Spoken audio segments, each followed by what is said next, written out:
कह रहा है कि mister x has 2 lakh investment, कह रहा है एक्स के पास 2 लाख रुपए पड़े हैं इन्वेस्टमेंट करने के लिए इन हिज बिजनेस फर्म।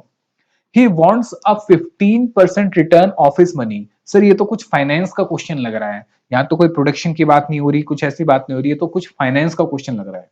देखो, उसने नाम बदल दिए पर चीजें वही रहेंगी। मतलब सर एक बार पहले क्वेश्चन पढ़ो फिर समझते हैं। कह रहा है कि मिस्टर एक्स के पास 2 लाख रुपए हैं जो कि वो मार्केट में इन्वेस्ट कर सकता है, उसको 15% का रिटर्न चाहिए। यानी कि कितना रिटर्न चाहिए? 30,000 रुपए। 2 लाख का 15% हो गया 30,000 रुपए। फिर कह रहा है from N analysis of recent cost figure, हमें यह पता चला कि उसकी जो वेरिएबल कॉस्ट होगी वो होगी 60% ऑफ सेल्स। यानी वो जितनी भी सेल करेगा उसका 60% उसका क्या हो जाएगा? Variable cost. इसका मतलब ये हुआ, बात समझो, कि वो मार्केट में इन्वेस्ट नहीं कर रहा, वो किसी जगह पे इन्वेस्ट कर रहा है जहां पे वो सेल करेगा।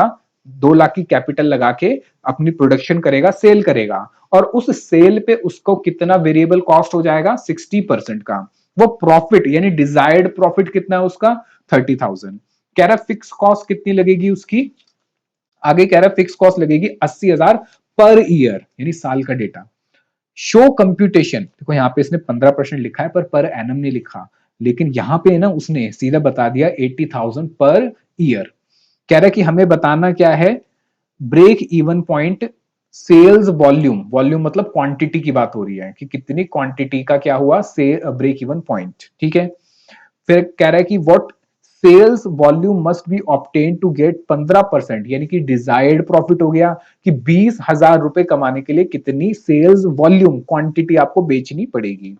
फिर कह रहा है mister x estimates that even if the he close the business, कह रहा है बिजनेस अपना धंधा बंद भी कर देगा, ठीक है, तब भी उसको बेचारे को 25,000 का साल का खर्चा तो उठाना ही पड़ेगा। ठीक है। ही वुड इनकर 25,000 एक्सपेंस इफ ही क्लोज, यानी बंद करने की कॉस्ट है ये, याद रखना, ये हमारी शट डाउन कॉस्ट है। तो कह रहा है at what sales level he will be better off by locking his business, यानी कि कितनी सेल हो जाए तब वो अपना धंधा बंद करके जाए। ठीक है, चलो तो हम शुरू से शुरू करते हैं। सबसे पहले हम ब्रेक इवन पॉइंट की बात करते हैं। आओ जरा, हमें सर क्वेश्चन में क्या क्या गिवन है? सर हमें क्वेश्चन में बहुत सारा डेटा गिवन है, बहुत सारा तो नहीं कहूंगा, अच्छा खासा डेटा गिवन है। हमें निकालना क्या है सर? हमें निकालना है break even points in terms of volume. Volume को आप क्या कह सकते हो? क्वांटिटी। मुझे बताओ वॉल्यूम या क्वांटिटी कैसे निकलता था? सर ये निकलता था total fix cost divided by contribution per unit.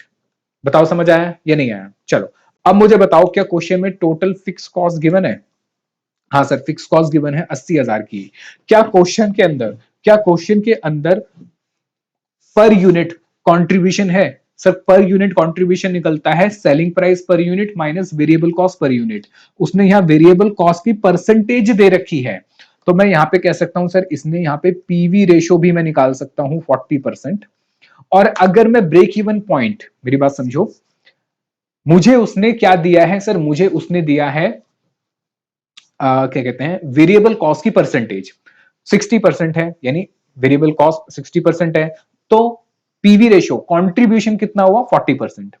अब अगर मैं इसको यूज करके अगर मैं ब्रेक इवन निकालता हूं, यानी 80,000 डिवाइड बाय 40%, तो ये आता है 2 लाख। कितना आता है? 2 लाख। अब अगर मैं इनको यूज करके निकालता हूं तो सर मेरा जो सेल्स है वो रुपीज में नहीं आएगा, सॉरी सेल जो है वो क्वांटिटी में नहीं आएगा, वो रुपीज में आ जाएगा। क्योंकि क्वांटिटी में निकालने के लिए मुझे break sorry contribution per unit से डिवाइड करना होता है। बात समझो, अगर मुझे वॉल्यूम या क्वांटिटी में निकालना है तो मुझे कंट्रीब्यूशन पर यूनिट से डिवाइड करना होता है। लेकिन इस क्वेश्चन में ना तो selling price per unit given है, ना ही variable cost per unit given है। तो अब मैं क्या करूंगा सर? अगर मेरे पास गिवन नहीं है और आप मांग रहे हो क्वांटिटी में, तो अब मेरी मजबूरी है, मेरी मजबूरी है, क्या मजबूरी है? लिखो note, in this question selling price per unit is not given. and hence we cannot calculate break even point volume, break even point volume या quantity.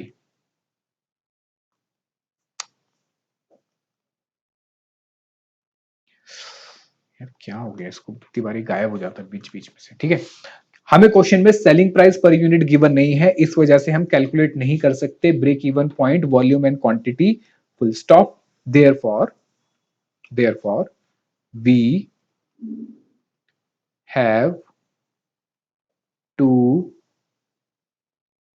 assume selling price per unit to be ₹100। मुझे selling price per unit 100 रुपए मानना ही पड़ेगा। ठीक है, चलो आओ जरा। तो अगर मेरा सेलिंग प्राइस पर यूनिट कितना हो गया, 100 रुपए।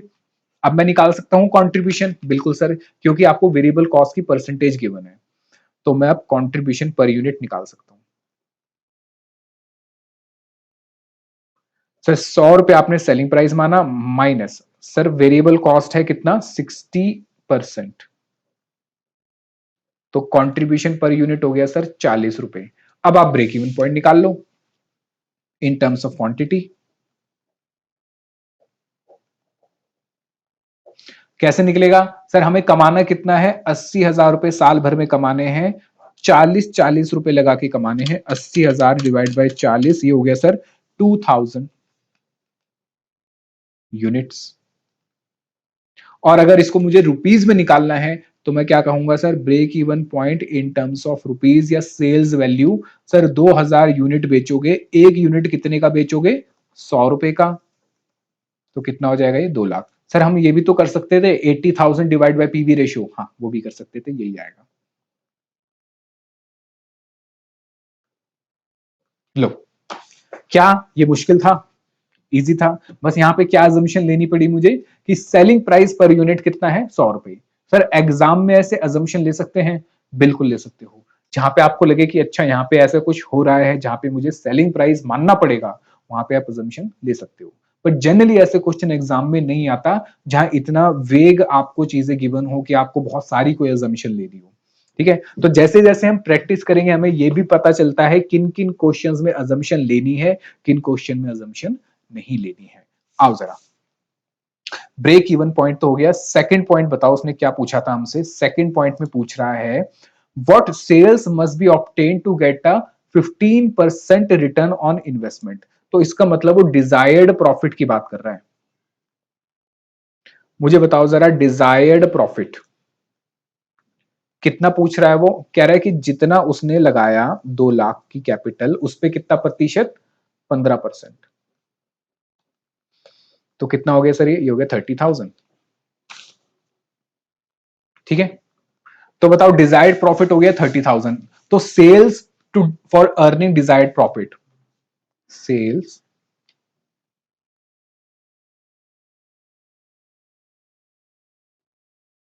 क्वांटिटी में निकाल लेते हैं क्योंकि मुझे पास कंट्रीब्यूशन पर यूनिट गिवन है ना। For earning profit of ₹30,000। कैसे निकालेंगे सर, सिंपल है। 30,000 हमें कमाने हैं, लेकिन ये कब कमाने हैं सर, ये कमाने हैं फिक्स कॉस्ट कमाने के बाद। फिक्स कॉस्ट कितनी है सर, 80,000। और कितने रुपए पे कमाने हैं, यानी कंट्रीब्यूशन से कितना, कितने रुपए कमाऊंगा मैं, 40 रुपए। 40 ही आया था ना, हाँ 40 रुपए। तो यानी 8 3 कितने हो गए, 1,10,000। और 40 40 रुपए करके कमाऊंगा तो 2750 यूनिट मुझे बेचने पड़ेंगे। और अभी इसको अगर मैं रुपीज में निकालूं, यानी कि सेल्स, तो क्या कहूंगा मैं सर, 2750 यूनिट बेचे। और एक कितने का बेचा सर, एक बेचा 100 रुपया का, तो कितना हो गया बताओ, 2,75,000 रुपए। लो, हो गया, सेकंड पॉइंट भी कर लिया। क्या था मुश्किल बताओ, कुछ था इसमें? आओ पॉइंट नंबर 3 करते हैं। पॉइंट नंबर 3 अच्छा है, ठीक है, ये समझने वाला है थोड़ा सा। पॉइंट नंबर 3 में क्या कह रहा है, एक बार पढ़ो जरा। कह रहा है कि mister X estimate that even if he closes the doors of business, कह रहा है अगर बिजनेस को बंद भी कर देगा, यानी अगर बिजनेस को बंद कर देगा, ये नहीं कह रहा कि अगर करेगा, कर देगा, ही वुड इनकर 25,000 एक्सपेंस पर ईयर, कह रहा है तब भी, यानी अगर बिजनेस बंद कर देगा, जीरो शून्य एकदम, कुछ नहीं बना रहा, उसके बाद भी 25,000 का खर्चा तो जाएगा ही जाएगा। है सर, ये कैसी बात कर रहे हो, बिजनेस ही बंद कर दिया, सब कुछ बंद कर दिया, फिर भी साल का 25,000 रुपए? बिल्कुल। मान लेते हैं कि भैया ये उसकी फैक्ट्री थी जो उसने लगाई, यहां पे सब कुछ था। अब भाई सामान वामान तो सब यहीं पड़ा हुआ है, बिजनेस बंद कर दिया, उसने कहा यार बनाने की जरूरत ही नहीं है, मार्केट में बिक ही नहीं रहा, खर्चा और लगे जा रहा है, वेरिएबल कॉस्ट भी नहीं निकल पा रही है, तो धंधा बंद करो और खत्म करो इसको। तो हमने कहा ठीक है। अब कह रहा है कि ये सब तो बंद कर दिया, लेकिन प्लांट तो वहीं का वहीं है। अब इस प्लांट की रखवाली के लिए उसको एक बंदा रखना पड़ रहा है, ठीक है, जिसकी तनख्वाह वो दे रहा है 2,800 2,083 रुपए पर मंथ। यानी इसको उसने सिक्योरिटी गार्ड रखा कि भैया देखो मेरा काम धंधा तो बंद हो गया, लेकिन इसकी रखवाली के लिए मैंने एक पर्सन रखा, चौकीदार रखा, जिसको मैं 2,083 रुपए महीने की तनख्वाह दे रहा हूं, हैवी सैलरी दे रहा हूं। तो साल की कितनी हो गई सर? साल की हो गई 25,000 रुपए। यानी अगर बिजनेस पूरा बंद कर देता हूं तो बिजनेस बंद करने के बाद कितना खर्चा होगा? 25,000 रुपए साल का याद रखना। अब वो कह रहा है कि कब उसको धंधा अपना बंद कर देना चाहिए, ठीक है। चलो तो पहले लिखो, फिर मैं समझाता हूं आपको। लिखो point number 3, this means the total operating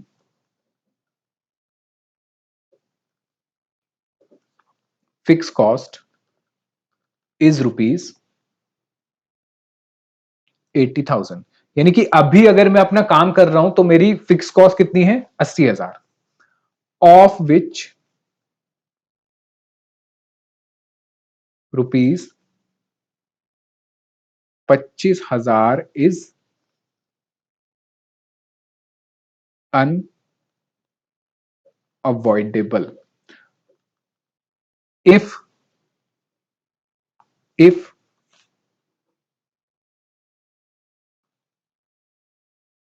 he closes the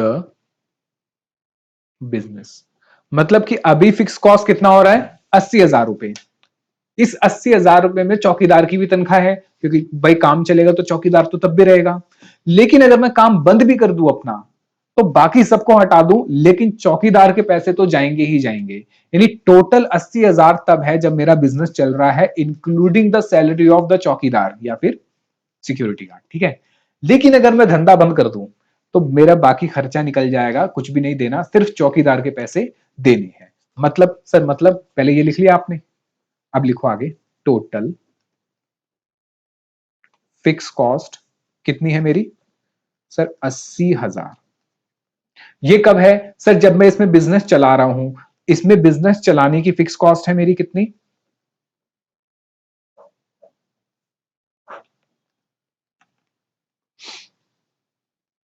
55,000। ये क्या है? This fix cost will occur, ये तभी होगी when business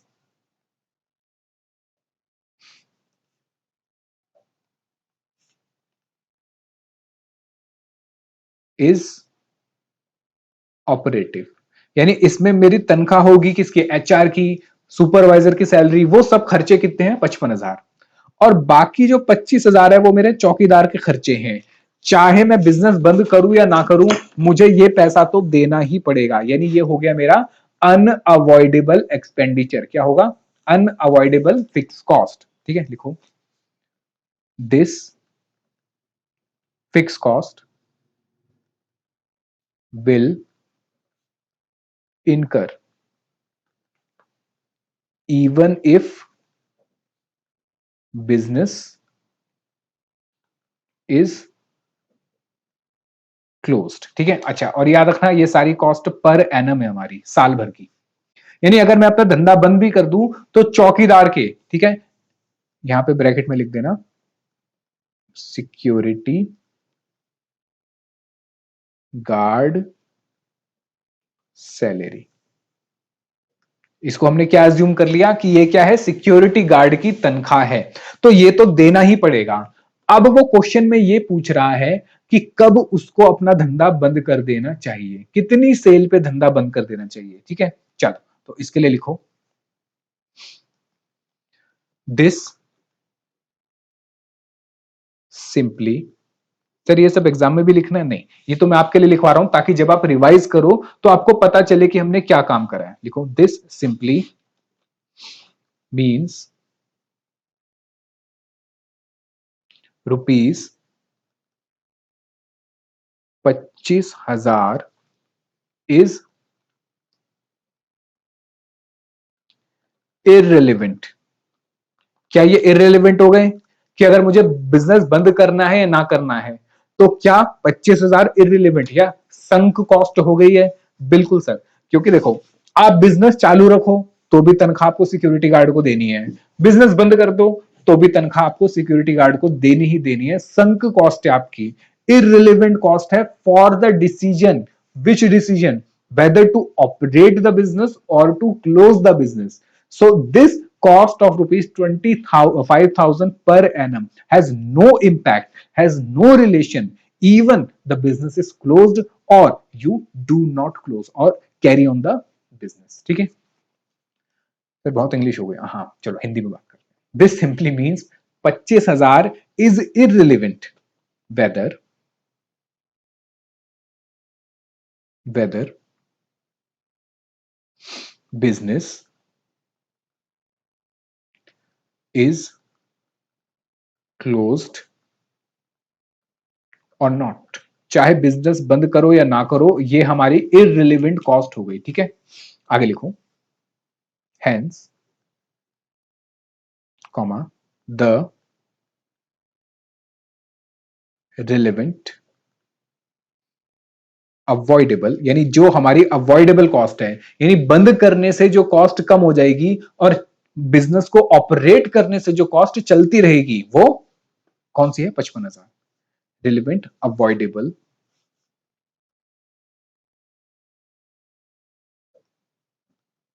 relevant avoidable fix cost for decision making is rupees 55,000। Full stop, आगे लिखो if mister X is able to sell to get contribution of rupees 55,000 per annum if Mr. X is able to sell। Sale की जगह cell लिख दो क्योंकि cell तो first form हो जाएगी ना, सेल लिखो sell to get contribution of 55,000 per annum, then he should continue business. यानी कि सिंपल बात है, मेरी बात समझो, ये लिख लिया आपने, इसको लिखो फिर मैं आपको समझाता हूं।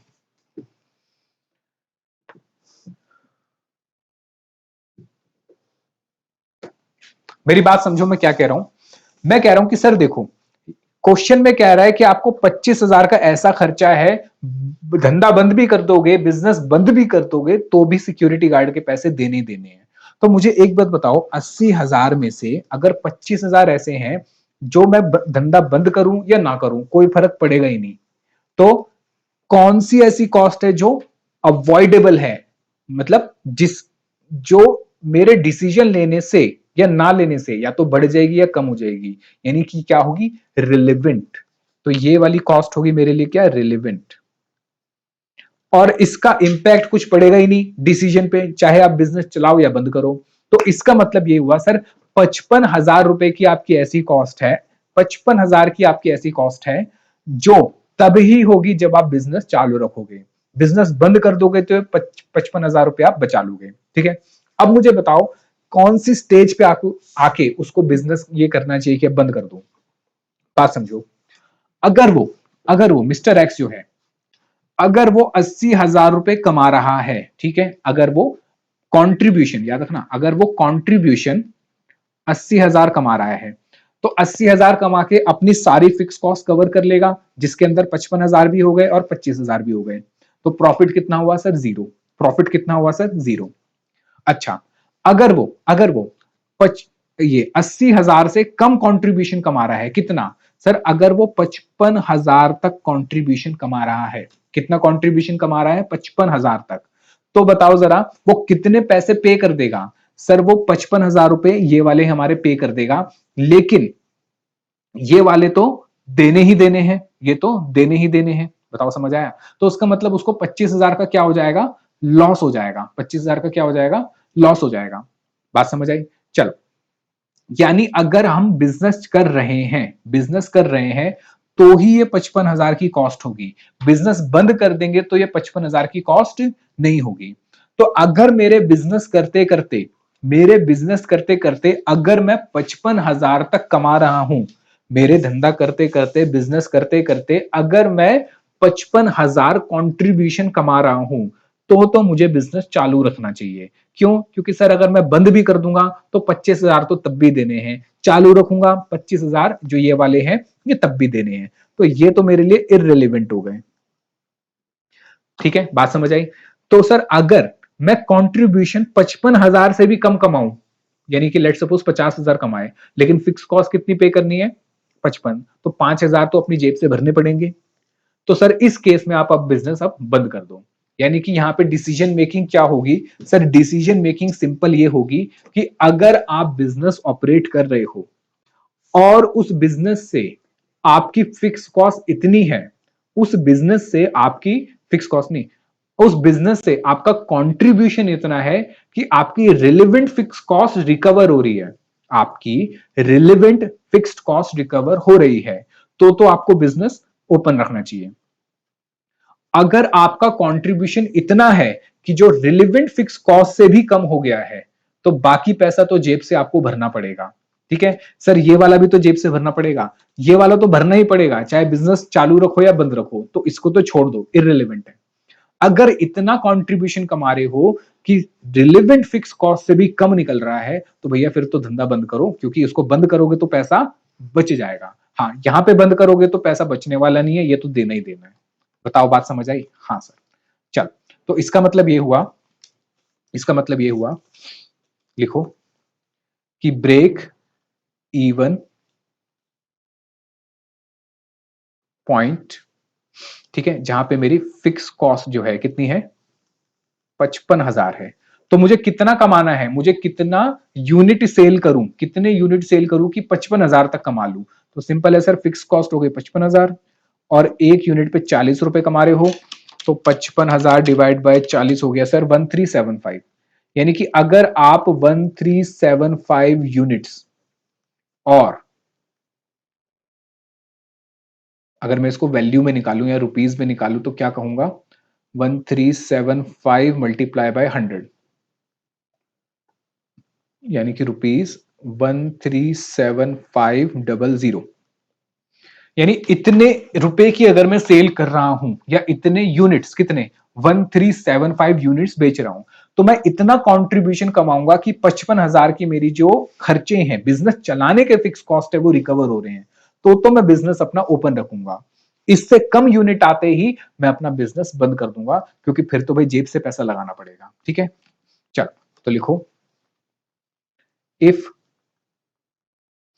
सेल्स goes below 1375 units, ठीक है, comma, then mister X will not be able to earn minimum rupees 55,000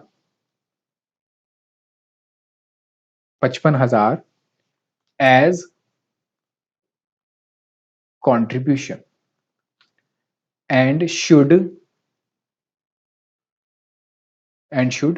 close the business. यानी कि अगर 1,375 यूनिट बेच रहे हो तो इतना कंट्रीब्यूशन कमाओगे, कितना, 55,000, जिससे आपके ऑपरेटिव फिक्स कॉस्ट रेलिवेंट वाले वो पूरे हो जाएंगे। उससे कम कमा रहे हो तो धंधा बंद कर दो, ठीक है, उससे ज्यादा कमा रहे हो तो वही अच्छी बात है। बताओ बात समझ आई या नहीं आई? ठीक है, चलो तो